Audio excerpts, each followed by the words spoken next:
एक Instagram message, एक girlfriend और दो दोस्त। दिसंबर 2024 की ठंडी रात में गुजरात के कच्छ के एक शांत गांव में हुआ ऐसा वाकया जो सुनकर आपकी रूह कांप जाएगी। 20 साल का रमेश सोच भी नहीं सकता था कि डिनर के बहाने उसका अपना यार उसे ले जा रहा है मौत के मुंह में। बॉडी के टुकड़े, 3 बोरवेल्स और एक ऐसी ब्रूटल हत्या जिसने पूरे कच्छ को हिला दिया। ये है गुजरात कच्छ मर्डर केस की असली कहानी, जहां दोस्ती बदल गई दुश्मनी में और प्यार बन गया खून का सबब। क्या सच में एक लड़की की वजह से कोई अपने बचपन के दोस्त को इतनी बेरहमी से मार सकता है? दोस्तों, गुजरात का कच्छ जिला वास्ट रेगिस्तान, सुंदर हस्तकला और अपनी शांत जीवन शैली के लिए मशहूर। इसी कच्छ के नखत्राना तालुके में बसा है एक छोटा सा गांव मोरू, जहां हर कोई एक दूसरे को जानता है, हर घर का दरवाजा खुला रहता है और दोस्ती को खून के रिश्ते से भी ज्यादा अहमियत दी जाती है। दिसंबर 2024 साल खत्म होने वाला था। लोग नए साल की तैयारियों में लगे थे, पर मोरू गांव में एक परिवार परेशान था। उनका 20 साल का बेटा रमेश पूजा महेश्वरी गायब था। 6 दिन हो गए थे, कोई पता नहीं, कोई निशान नहीं। बस एक सवाल, रमेश गया कहाँ? रमेश, नाम याद रखिए, एक सीधा साधा युवक जिसकी जिंदगी अभी शुरू ही हुई थी। सपने थे, प्लान्स थे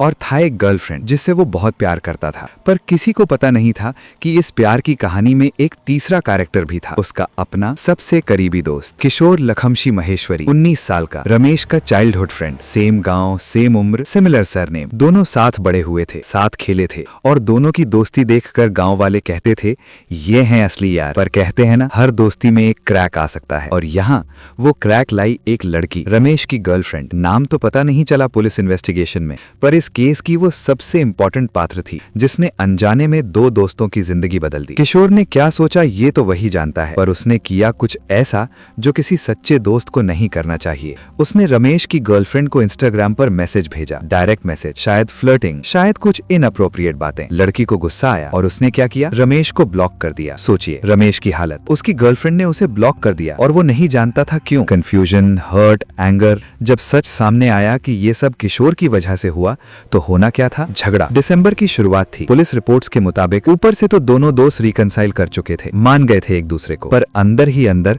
किशोर का दिल जल रहा था। जलन, गुस्सा और शायद कुछ और भी। 2 दिसंबर 2024 किशोर ने रमेश को फोन किया, यार चल आज शाम को मेरे कॉटन फील्ड पे आ, डिनर करते हैं, बातें करते हैं, सब ठीक कर लेते हैं। रमेश को क्या पता था कि ये डिनर नहीं, उसकी मौत का ट्रैप था। वो चला गया। ट्रस्ट करता था अपने दोस्त पर। दोस्ती का मतलब ही होता है विश्वास। सच, रास्ते में किशोर के साथ था एक और लड़का, एक माइनर, जिसका नाम पुलिस ने पब्लिकली नहीं किया क्योंकि वो अंडर एज था। तीनों मिलकर निकले कॉटन फील्ड की ओर, मोरू गांव से कुछ दूर, सुनसान जगह जहां कोई नहीं आता। क्या हुआ उस कॉटन फील्ड में ये तो वही 3 लोग जानते थे, पर जो बाद में सामने आया वो इतना ब्रूटल था कि सुनकर रोंगटे खड़े हो जाते हैं। पुलिस इन्वेस्टिगेशन और किशोर के कन्फेशन के मुताबिक कॉटन फील्ड पहुंचने के बाद शुरू हुआ एक हीटेड आर्ग्यूमेंट। शायद फिर से उसी गर्लफ्रेंड का जिक्र आया, शायद रमेश ने किशोर को खरी खोटी सुना दी और फिर वायलेंस। किशोर ने अपने ही दोस्त पर हमला कर दिया। किस चीज से मारा ये तो क्लियर नहीं है रिपोर्ट्स में, पर इतना पता है कि रमेश की मौत हो गई 20 साल की उम्र में अपने दोस्त के हाथों, एक खाली कॉटन फील्ड में। पर कहानी यहाँ खत्म नहीं हुई। एक्चुअली असली हॉरर अब शुरू हुआ। मर्डर के बाद किशोर के सामने सबसे बड़ा सवाल था बॉडी को कैसे छुपाएं। अगर लाश मिल गई तो सब कुछ खत्म, पुलिस पहुंच जाएगी, सच सामने आ जाएगा। और फिर किशोर ने किया वो काम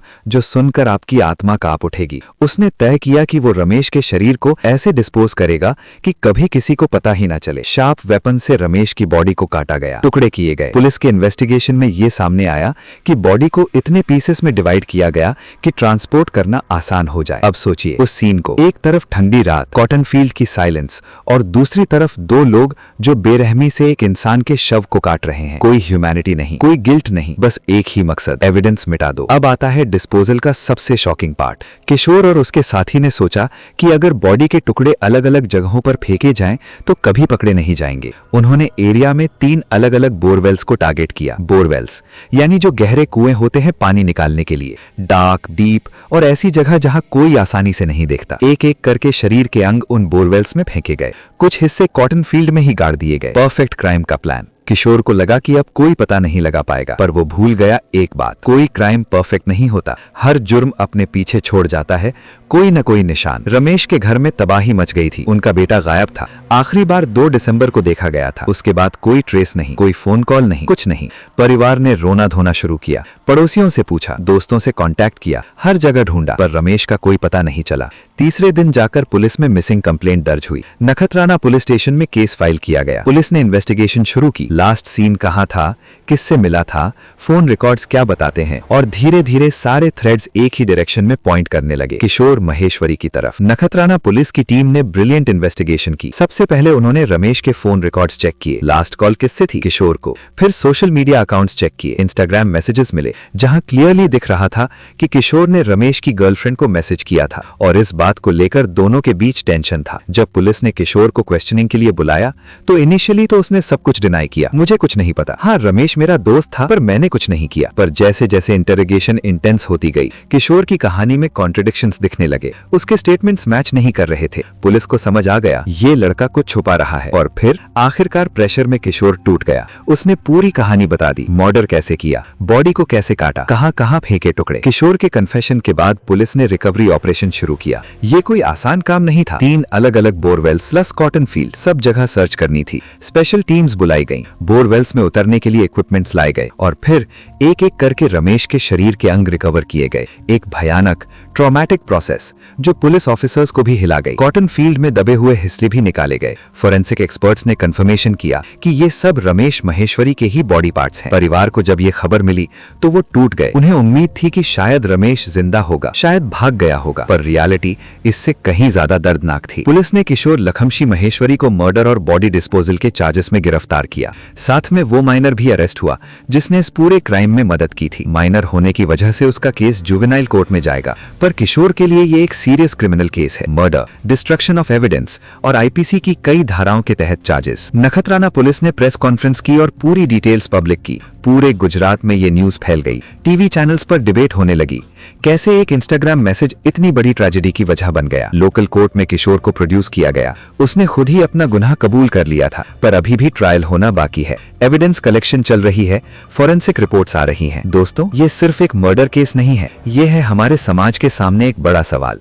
सोशल मीडिया का असर। Think about it. एक इंस्टाग्राम मैसेज, बस इतनी सी बात। किशोर ने भेज दिया मैसेज, गर्लफ्रेंड ने रमेश को ब्लॉक कर दिया, और इस छोटी सी बात ने life and death situation create कर दी। एक्सपर्ट्स कहते हैं कि आजकल की जनरेशन में जेलसी और इनसिक्योरिटी सोशल मीडिया की वजह से बहुत ज्यादा बढ़ गई है। लाइक्स, कमेंट्स, डीएम, स्टोरीज, ये सब एक कंपटीशन बन गया है, और जब कंपटीशन बढ़ती है तो ईगो भी बढ़ती है। रमेश और किशोर के बीच भी यही हुआ, एक ईगो क्लैश। तूने मेरी गर्लफ्रेंड को मैसेज क्यों किया? तो मैंने कर दिया, तुझे क्या? और फिर ये ईगो क्लैश बन गई एक मर्डर। मोरू गांव में आज भी लोग इस केस के बारे में बात करते हैं। कैसे 2 बचपन के दोस्त इतनी बुरी तरह अलग हो गए, कैसे ट्रस्ट टूट गया, कैसे प्यार की जगह नफरत ने ले ली। दोस्ती का मतलब क्या होता है? Loyalty, trust, sacrifice. पर किशोर ने ये सब भुला दिया। उसने अपनी जेलसी को अपने ऊपर हावी होने दिया। उसने एक मोमेंट की गुस्से में ऐसा फैसला लिया जो उसकी और रमेश की दोनों की जिंदगी बर्बाद कर गया। रमेश तो मर गया, पर किशोर, वो जिंदा तो है, पर अब उसकी पूरी जिंदगी जेल की चारदीवारी के अंदर बीतेगी। 19 साल की उम्र में उसने अपना भविष्य खत्म कर दिया। रमेश के माता पिता को अपने बेटे का शव टुकड़ों में मिला। इमेजिन करो उनकी हालत। जिस बेटे को उन्होंने प्यार से पाला, बड़ा किया, सपने दिखाए, वो आज नहीं है। किशोर के परिवार के लिए भी ये कम दर्दनाक नहीं है। उनका बेटा एक मर्डरर बन गया। गांव में इज्जत खत्म हो गई। हर कोई उंगली उठाता है। यह है उस मर्डर के अक्यूज्ड का घर, और जिसकी वजह से ये सब हुआ। वो गर्लफ्रेंड, उसे कैसा लग रहा होगा? Guilt, confusion, trauma. उसने तो बस एक मैसेज को इग्नोर करने के लिए किसी को ब्लॉक किया था। उसे क्या पता था कि इससे 2 लोगों की जिंदगी बर्बाद हो जाएगी। गुजरात के कच्छ में ये केस अब कोर्ट में चल रहा है। जस्टिस की लंबी प्रक्रिया शुरू हो चुकी है। किशोर महेश्वरी को अपने क्राइम की सजा मिलेगी, ये तय है। पर क्या किसी सजा से रमेश वापस आ सकता है? क्या किसी जस्टिस से उसके माता पिता का दर्द कम हो सकता है? ये